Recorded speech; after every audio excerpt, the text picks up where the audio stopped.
The United States pays more for prescription drugs than any other country in the world. Not a little more. Dramatically more. Americans pay on average 2 to 3 times what people in Canada, the United Kingdom, Germany, or Australia pay for the exact same medications made by the exact same companies. For some specific drugs, the disparity is even larger.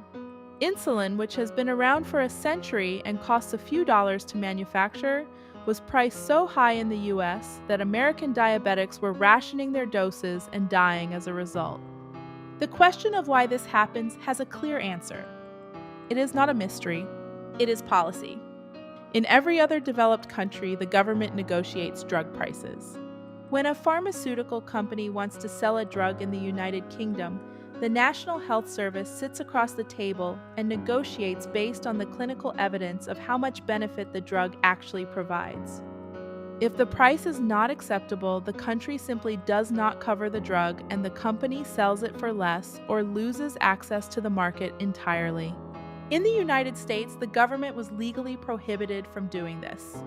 The Medicare Modernization Act of 2003 included a provision called the Non-Interference Clause that explicitly barred Medicare from negotiating drug prices.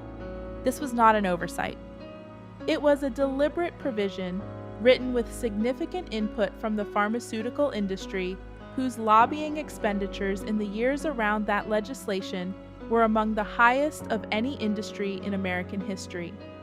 The Inflation Reduction Act of 2022 gave Medicare limited authority to negotiate prices on a small number of drugs. It was described as a historic change. It was also the first time in 60 years of the Medicare program that any such negotiation was permitted at all. Meanwhile, pharmaceutical companies continue to spend more on lobbying than defense contractors, oil companies, and banks. They fund patient advocacy organizations that oppose price controls. They fund political campaigns on both sides of the aisle.